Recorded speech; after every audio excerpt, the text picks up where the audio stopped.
Welcome back into Friday Night Live. We're doing things a little bit different this year, a celebration kind of all things football. We're shifting to the college level. Every week we're going to have a former Bison football player on to discuss kind of what we've seen so far and the game coming up. Today we have former all-conference safety Christian Dudzik. Christian, first of all, thank you very much for making some time for me. And you have a new role within the team now as the Director of Creative Content. Did I say that right? That's right. Look at that. I know what I'm talking about sometimes. But first of all, what's that like, just kind of being able to continue to be a part of the team that way? Oh, it's been awesome. I mean, you know, it's obviously a new role, not being a player, being on the other side of things, support staff. It's just been a pleasure. I mean, every time I talk to the players, you know, they ask me a similar question, you know, what was it like playing and now being on this side? And it's been easy because, you know, the players are so great. Coach Polisek brings in a new, not necessarily style, but you know, he's his own unique personality, and he's great for the camera, so it's been fun working with him. Thoughts on, obviously, a big one to start the season at Colorado down in Boulder. Just kind of what are your thoughts from that matchup and kind of what you saw from that game? From the game itself, I was impressed with Shedeur Sanders and Travis Hunter. I mean, incredible athletes.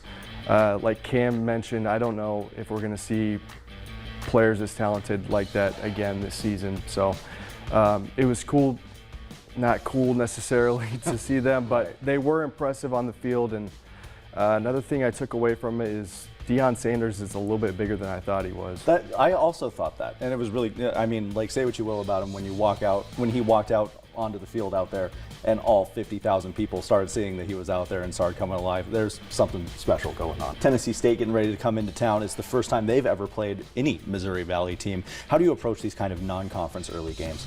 You prepare for the game just like anything else. You know, you kind of, as a coach, you understand how the season's going to progress and have to be strategic in that sense. But, you know, when I was a player, we prepared for each game just like it was Colorado or just like it was Kansas State. You know, at the end of the day, not to use that cliche, but sometimes they work. You know, that's why you got to use them. You know, at the end of the play, you got to get your job done, right. And you have to be prepared for you know, what they're going to throw at you defensively, and it can't be a shock when you get into the game. Speaking of what they throw at you, we've seen some of it behind us here. They run a very quick RPO-based offense, a lot of play action, and really their big plays come from just making one guy miss in man coverage. As a safety, kind of how do you prepare for what this kind of offense brings to the table, especially with the RPO element of the game and how big that's become in college football? As a safety, how do you kind of prepare to shut that down? You know, first of all, you know, when they want to make decisions quickly, like it looks like they do in RPO, you want to give the quarterback some different images pre-snap. You want to try to disrupt that flow and just, you know, not allow him to come up to the line and know exactly what he's going to do pre-snap. So you want to show some different things pre-snap and then maybe shift and mix up that timing a little bit. You know, but again, at the end of each play, you got to get guys down to the turf, and that's going to take you know, 11 guys getting to the ball, especially when, you know, they're doing that inside zone read and then getting the ball out to the edges. You know, we're going to have 11 guys flying to the ball. And what are your final thoughts heading into this one here? You know, first of all, I'm really excited about some of the new elements that we're bringing to the game day experience for the fans. We're going to have what we're calling the Stampede, which is you know, the players, the team. They're going to walk down Albrecht Avenue towards the tailgate section. They're going to be joined by the band and the cheerleaders.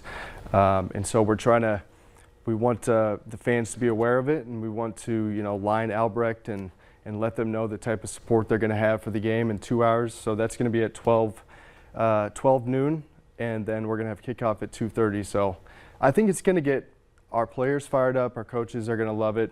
But I think the fans are going to really enjoy it. Gotcha. All right, Christian, thank you so much for making time for me. We're going to continue this every week as the North Dakota State season rolls on. But for now, be sure to stay tuned. We've got more on Friday Night Live coming up right after this.